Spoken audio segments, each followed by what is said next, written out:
welcome to the next episode of 31 Nights of Horror with me, Sam, and Dan. Do you like scary movies? We do, which is why we reviewed Scream. Yes, we did. We did, which I love. Well, we watched Scream 1, but we kind of thought that this video should be about the whole Scream. Yeah, I'm going to try and have to summarise because we don't want to keep you here all night. Well, we'll summarise the first film, but then we can discuss the others, because if you haven't seen the others, come on. What's up with you? Sort of thing. Yeah. First one, Sidney Prescott. We get shown. Well, the first bit is Drew Barrymore, and then Drew Barrymore soon gets killed by some guy who's been on the phone talking about different horror movies. And he's wearing a ghost mask, and then we get shown Sidney Prescott with her group of friends. I can't remember them all. I remember Randy and Stu, and Tam was her friend. I'm not sure. It's something like that, and I can't remember the boyfriend. Johnny Depp wannabe. Yeah, Johnny Depp wannabe. We get shown to them. They go through, and then we get also shown Gail Weathers, aka Courtney Cox, and Dewey, aka Daniel Arquette, and David Arquette. David Arquette, sorry, good spot. He's a policeman, she's a reporter. She's covering the murders because there's apparently been quite a few murders. And different people are getting murdered by getting phone calls, and the murderers keeping them on the phone before sneaking up on them and stabbing them to death. I won't go through all of them. In the end, they decide to have a party in which they have a massive party. Tam gets killed by trying to escape the pet hatch, the cat flap. And the garage door sort of lifts up. I'm trying to get through this synopsis really quick. She squeezes through, she gets halfway through, and then it gets the lifted garage up. door But it goes into the garage. Yeah, like one of those American garage doors that goes up. She gets killed. Everyone in the party leaves, except for the main characters. Randy gets stabbed, but manages to survive at the end. It turns out that the boyfriend and Stu are the killers all along. We get this really fun little sequence, and it's like gonna end with the boyfriend about to kill Sidney, but Gail Weathers turns out to be the biggest hero of them all and shoots him before Sidney creates. What does Sidney create? Double tap. The double tap by shooting the boyfriend again, and then it ends, and that is Scream 1. We're not going to go through all the other Screams, but we will discuss them. But fucking amazing. They are so good. You forget how much fun they are when you've not watched them for a while. Yeah. And so much fun. I mean, we'll try and discuss the first one before moving on to the series. So this one, it is awesome. You can tell it's Wes Craven. Wes Craven, if you guys don't know. If you don't... Yeah. What the hell? And also you should, because he has been involved in other movies in this. Yeah, he's been part of this list. Wes Craven was Last House on the Left, Hills of Eyes, and almost said Friday, Nightmare on Elm Street. Of course. So we get quite a few references. In fact, Wes Craven is obviously a massive fan of horror because there are so many things in this film. Right. We're going to try and run down quite a few, but there are loads in this film.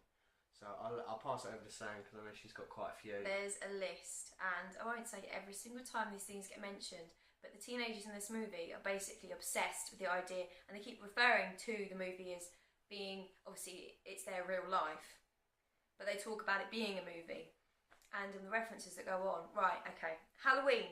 They end up watching the film Halloween in the movie. They make references to it, but they also reference John Carpenter in it as well. Okay, Casper gets mentioned, which is kind of but it's a child. Which is a weird thing because it's a ghost. We was actually watching it, and I literally turned around because Rose McGowan is the actress of Tam, and literally before she said Casper, I said, "Don't you think Rose McGowan really reminds you of Christina Ricci?" And then they said the line. Yeah. Who was obviously in Casper. I spit on your grave. I think they said the line something like, "I spit on your garage" or something, which makes no sense. She was taking the mickey out of the She's saying it's crappy. I don't really know, but they mentioned it, and that's "I spit on your grave." Yeah. Yeah. The Howling, I've never seen it, but that was mentioned in title. Yeah, because E.T.'s mum, the actress, was in The Howling. If you haven't seen The Howling, we kind of discussed it in American Werewolf in London. It's a werewolf film. It's a really good werewolf film. That's all I know about it. Yeah. I haven't seen that one. I've seen it. So. I need to watch it. Prom night. One of the characters mentions that the whole thing that's going on in the town is like prom night, which I haven't seen either, but from the title I can gather what happens. It's probably a slasher on prom night, I'm guessing, but still it's a horror, so I'll have to see it sometime. Psycho. We like There's Psycho. actually a couple of references to Psycho. Oh. You got the one that I sort of said I really liked. Yeah. When the boyfriend Randy comes in and goes, "Oh God, he's gone mad," and the boyfriend turns around and goes, "Oh well, we all go mad sometimes." But it was one of those moments when there was nothing else happening, and the camera just concentrates on him, and he just turns and he just delivers that line perfectly. Yeah. So that's well directed. Yeah, which Norman Very, Bates very says in Psycho for people that don't know. And he even says it afterwards, didn't Yeah, he? he says even Anthony says, Perkins Psycho. Yeah, as if anybody, you really should know that. But And if you want to know our appreciation for Psycho, go back and watch our Psycho another review. appreciation. Yeah. Candyman. Candyman was mentioned. Also on the list. Definitely. We'll leave that one. Texas Chainsaw was mentioned. Leatherface. Yeah. So that's pretty cool. Carrie. We love Carrie. We love Carrie, especially seeing as the new one's coming out soon. Go see it when it comes out. Yeah. We'll be watching it. See you there. Yeah. Silence of the Lambs. Yeah. Hannibal's Which I never thought of as a horror, but it is kind of a horror, isn't it? It's about man yeah, eats it's psychological horror. It's kind of Yeah. like that's fucking terrifying thing to happen, but it's not like an obvious. people. Yeah. You know, cannibalism is quite nasty. Yeah. I'd like to also say the other Psycho reference, which you wouldn't have known, was that Billy. That's the name of the boyfriend, Billy Loomis. The name of the boyfriend is Billy Loomis because that's amazing in the fact that the main woman in Psycho who gets murdered, her boyfriend is called Samuel Loomis. Oh yeah. Yes. Yeah. So that's he's awesome. Samuel Loomis. The main killer in this is Billy Loomis. So that's a awesome little. And there fact. was the moment when the guy was screaming at the TV, wasn't he? Because he was watching Halloween, like I said, and he was shouting, "Jamie, he's behind you!" Yeah, Randy, Yeah. who is played by Jamie Kennedy. So obviously, And the killer was coming and up the killer behind was him. Behind him. So Jamie, behind you, who's behind you? So basically, And it was- people in the cinema were screaming that, Jamie's and behind there you! he was doing it himself. That is It a was wicked amazing. little thing. And the biggest reference of them all is Nightmare on Elm Street, because obviously Wes Wes Craven's Craven. main thing. Yeah, it was mentioned so many It times. was and everywhere. it said that the really awesome the thing that you see. Henry Winkler is in this film, in which I love right. Henry Winkler. You think Yeah. Yeah. So I'm just. Yeah, go on then. Yeah. I didn't realise who it was. You just cut it across. Go on. No, Henry Winkler is in this film. He's the head teacher, and the head teacher hears a noise outside of his office, and he goes out of his office, and the cleaner is dressed as Freddy Krueger, and then so much so that Henry Winkler goes, "Oh, hey Fred," and it's He's Freddy got Krueger. that dusty hat. He's got the jump out perfect. Yeah, Isn't it? which for you horror fans out there that know this, that is actually Wes Craven being the cleaner. Yeah, that is Wes Really? Craven. That's a little cameo That's by the amazing. director. That's amazing. Yeah, that's Wes Oh, Craven. I think I knew that actually, but that's. And cool. I think I can't remember because I wasn't really paying attention this time, but I think Fred actually mumbles something about I think it's something about kids and nightmares or something as he walks off. So awesome reference, fucking awesome. That's amazing. Yeah. Love that. And not only that, if we think of the other one, Nightmare 1 is obviously the film in which Johnny Depp first came along the scene. The boyfriend who turns out to be the killer, obviously, Spitting image. yeah, is moulded after He's got Johnny the same Depp. face, the hair's like doing the same curtain thing. Boyfriend of the long, main slick. girl, you know. Yeah. It's Attitudes, very sort of cocky, sort of even pulls the same sort of face. Well, what's the word? I'd say it in the fact that he's cocky, but facial expressions. the boyfriend in the whole of this one is unlikable during the whole way through. Do you not think? Like, he's forcing her to sort of have sex with him. He's always like, he just always seems so smarmy and horrible. Whereas the other killer, Stu, he's awesome. I really like him. He's even funny when he's like being the killer. Yeah. Like there's this one bit where Sydney is on the phone and he's bleeding to death, Stu, because they're trying to like stab each other to make it look like they are not the killers. They stab each other. Yeah, and he gets stabbed a bit too much by Billy. And he's on the phone, and Sydney's like, "Yeah, I called the police." And he's like, "Did you really call the police?" And she's like, "Yeah, I did." And he went, "Oh my god, my mum and dad are gonna be so angry." And it's like, "No, you're gonna go to prison, mate." You know. I'm so he's just really funny, and he's so he's actually a really likable character. Yeah. It's same as Randy. Randy is a really likable character. I mean, it's a shame that he's played by such a douchebag in Jamie Kennedy. And in fact, I'd actually say that everyone bar the boyfriend and maybe Tam, they're all really likable. Yeah. Because Tam isn't really that nice because she's horrible to Dewey. You know, just because she's his older sister. She literally treats him like shit. He's a police officer. He's surrounded by, you know, his deputy and all the rest of them. Yeah. And it's like, she just treats him like shit. Like, yeah, she's just really out of order. I mean, even Gail Weathers is actually really likeable by the end, and she turns out to be the main hero because she has the gun at the end.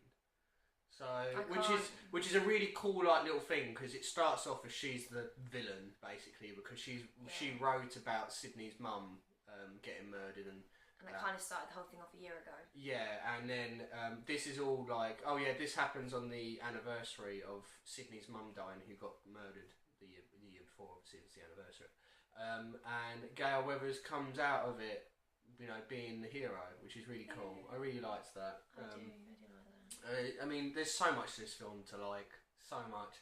Especially if you're a horror fan, it's literally just a gift. It's one of those films where you sit as a group and you hear reference and it's like, yes! Yeah. I was cheering through that. Yeah, it definitely It's just so much fun. It's almost like a drinking game. You want to take a shot. I mean, the only problem with this is the fact that if you've watched Scary Movie, it does ruin it. Yeah, Scary Movie is literally the script of Scream, but with their jokes in. So you're watching it and you can remember the jokes from Scary Movie, which kind of is annoying. Yeah. But I mean, it doesn't take anything away from this film. It's so good. There's this whole section in this movie I absolutely love, and it's the scene where they're at the party and they're watching Halloween. Okay, I'll say something else as well. When they're watching Halloween, the music from this is going to sound really strange. I don't know how to explain this. The music that is in the movie Halloween is playing in like loud enough to be the actual soundtrack to the movie Scream. The background of the film. It was actually being played like loud enough, and it was actually being used as the music for the film. Music was mad, wasn't it? Yeah, music was used really nicely in this film. Yeah. For those that might have caught it, I didn't say this to you during the film because I wanted to bring this up.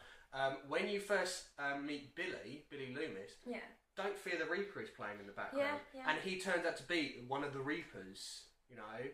Smart. Great little thing. And the song, the main song to the whole Scream series is so awesome. Red Right Hand by Nick Cave. That's pretty awesome. It's a wicked song. My favourite scene. Sorry. Yeah, sorry. I didn't mean to cut across. Is the scene where the nerd of the group is standing up because his favourite movie is Halloween. Obviously, that's what I said. They were watching it. And he just goes, oh, right, so, you know, he talks about the rules of horror movies. And it's so true. There's a few that he left out, but they kind of got introduced to horror movies kind of after this. If anything, this started some of them, like the Double Tap. But, he goes through all the rules, and he's like, basically, if you're not a virgin, you're kind of screwed, ironically. If you drink, you've got no chance, you know. And... Oh, you're testing me! You're testing me! Oh no, you're testing. Oh god. Oh really? no. Don't ever say I'll be right back. Oh yeah, and then he does it! Yeah. He does it! But it turns out one of the killers in the room, we don't know, you're not meant to know at the time that he's the killer, but he's like, I'm gonna go get a beard, I don't want one. No, right. I'll be right back! But then he obviously actually dies as well by the end of the film as well. So it does actually. So it does work. It does work. Yeah. So. And it's funny because obviously Sydney was kind of. I mean, she wasn't attacked, but her boyfriend was pressuring her to get into bed with him. Yeah, but then she wasn't a virgin by the end of the film, but technically, she never says I'll be right back. You never see her drink, and you never see her do drugs. Actually, you didn't actually see them doing anything, did you? So, did they actually? Yeah, they did. They did. Okay. They definitely did. Okay. Because he mentioned Okay. it. So he was like, it was almost forcing her to break the rules so you could murder her. Not that that's the way, but pretty much. Love it. Yeah, but then if we was to go along through the whole series, which is worth doing because just because the last one I obviously watched was Scream 4, and then you go back to Scream 1, and you see, because Wes Craven has obviously done all 4 of these films, and you see the continued growth of every single character. Like in this one, Sydney is she's weak. She's the weak girl who's like always the victim. By I'd say second, third, and then finally by the 4th, she is the powerful. She's like, stop! What the fuck, you know?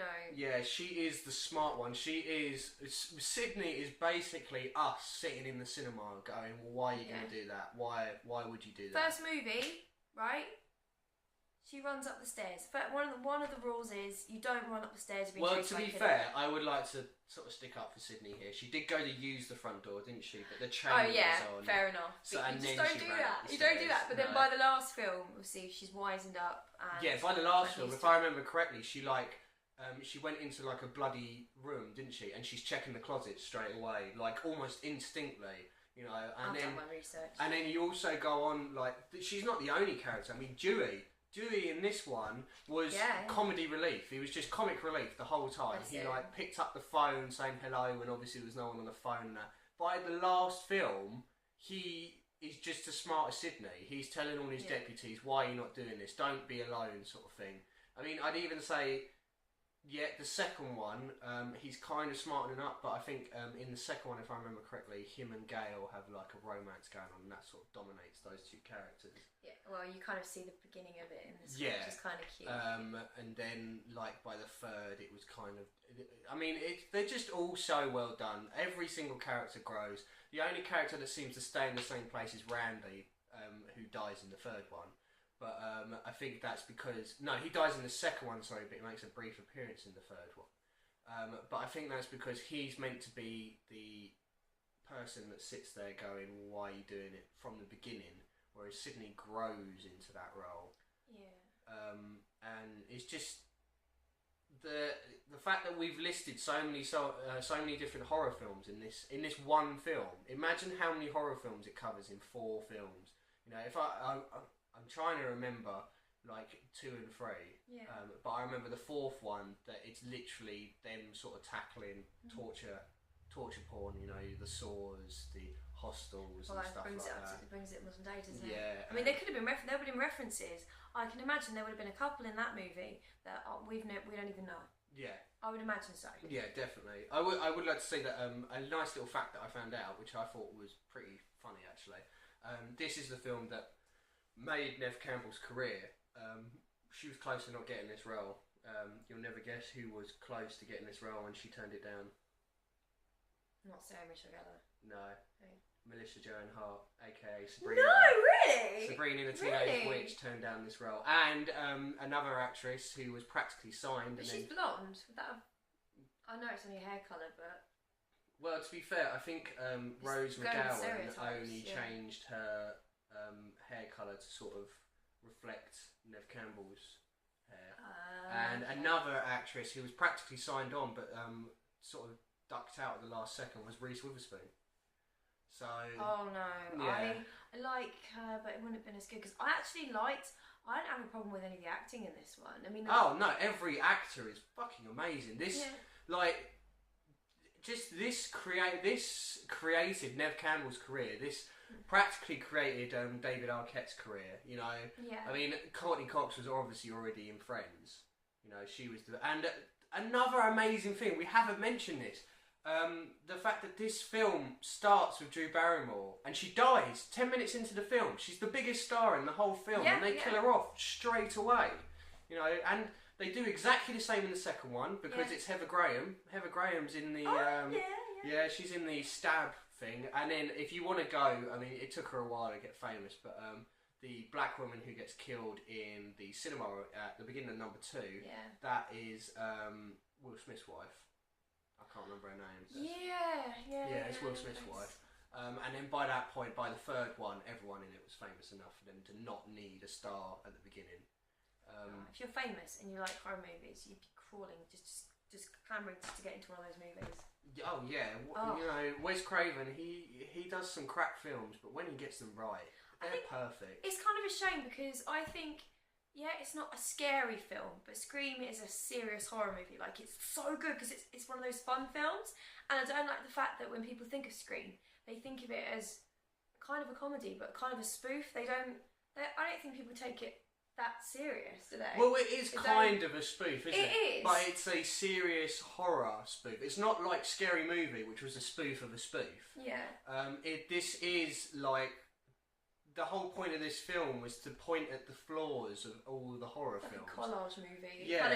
It's one of those things that point to so many movies. It's like, it's a fan's movie. Yeah, it mentions all the flaws of all the, like the serial killers and everything films. And it grows as it goes on, but yeah, no, I would say this is a spoof, but it's a serious spoof. Yeah.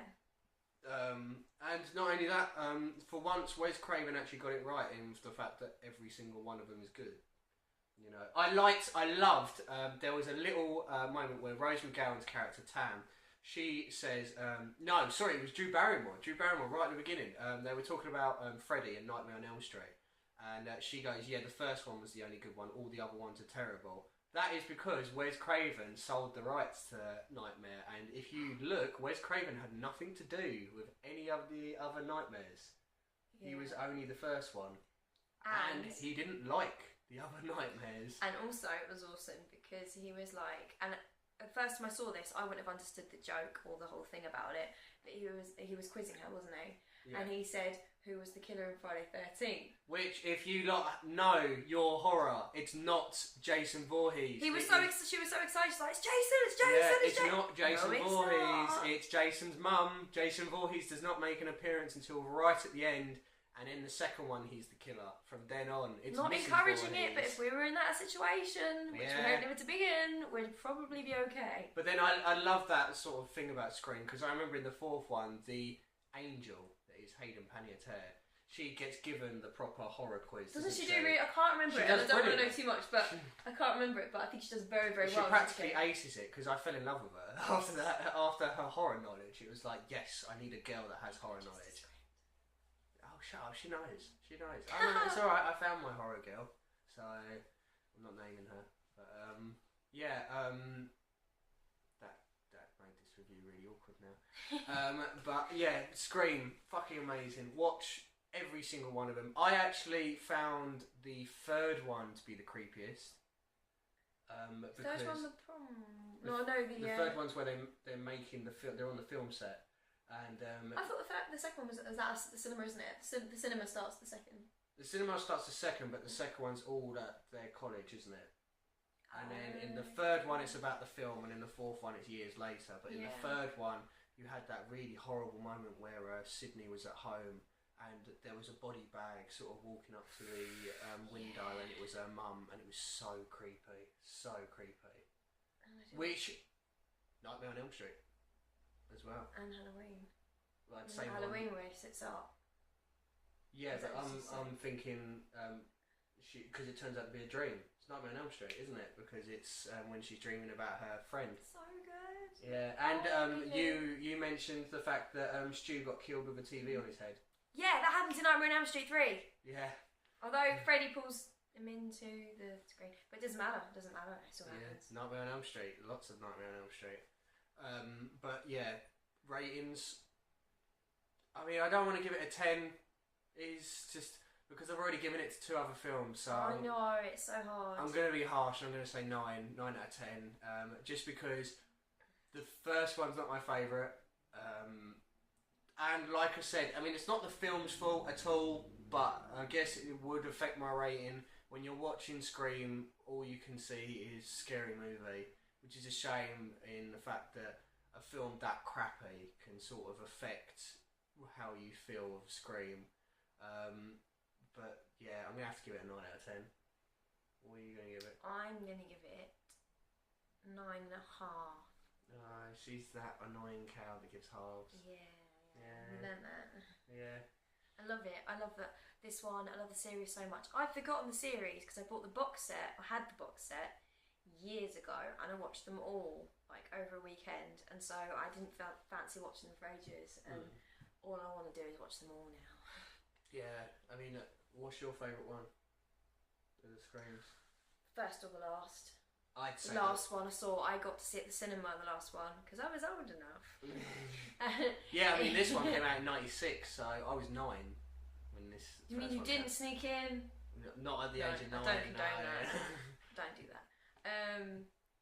Yeah, but I loved the last one. Sat in the cinema, having the atmosphere of being with somebody and going, it's like, it's so much fun. It's so much fun. The fourth one's my favourite. You know what? This is completely different, and we're not going to be reviewing it on the list, so I'll just quickly say thumbs up to Cabin in the Woods. It reminds me of that in the way that it pays tribute, and not as many. Cabin in the Woods goes mental. Watch it if you haven't. But it reminds me of that. It's kind of an experience. Yeah. You know, rather than just story. Yeah, Cabin in the Woods is really good. But yeah, the fourth one's my favourite. I did have a real soft spot for the second one. I really like the second one. I do need to see it. I remember thinking college one, and I remember thinking the beginning was just unbelievable. The first one I watched it, and I was like, "That's genius," because no one knows, no one realises that's actually happening. Oh yeah, this whole film is so meta. It's unreal. Just like she's being she's being murdered. She in the cinema. He's being murdered, and everyone's just like. Oh, well, to be fair, her boyfriend gets murdered as well, so it's both. Because he gets murdered in the toilet.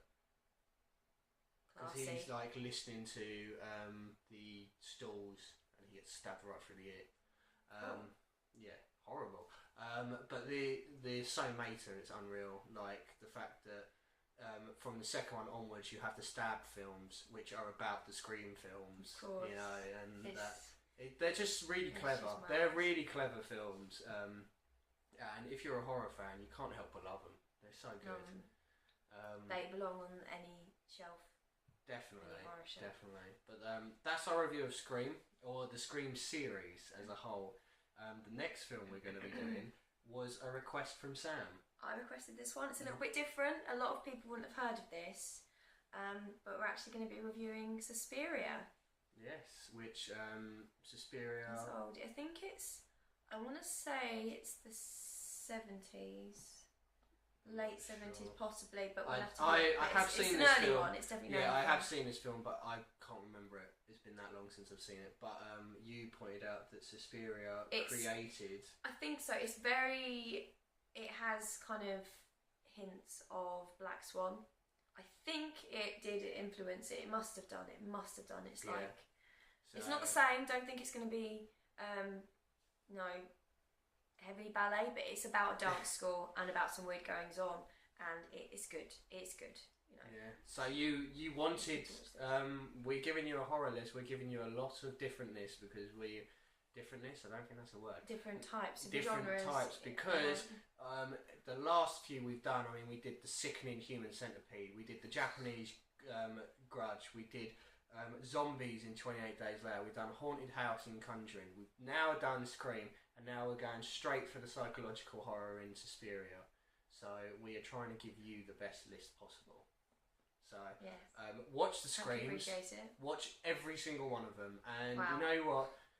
Even if you don't want to watch all the Screams, watch anything with Wes Craven because he's just awesome. He's a genius. Why is he not knighted? Yeah, but if you've watched any of the Screams and you've got any of the little touches that are from other horror films, let us know. List them on the comments. If we've missed any from this one, tell us because we would love to know. We literally sat there. She sat there and she was writing down every single reference, and I could tell she was doing it. After a while, he was like, "You writing down all the references?" I was like, "Yeah." I was like, "Oh." If you've got any more references that we didn't catch in the first one, or even in the whole series, we would love to hear. Which one was your favourite Scream? What do you love about Scream? What do you hate about Scream? What's your favourite quote from Scream? Exactly. You know, just let us know what you thought of Scream. And get ready because tomorrow we're going to do something completely different. And we will see you tomorrow.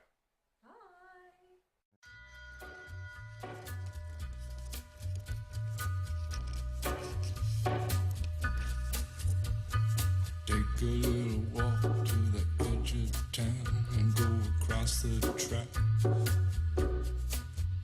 where the viaduct looms like a bird of doom as a ship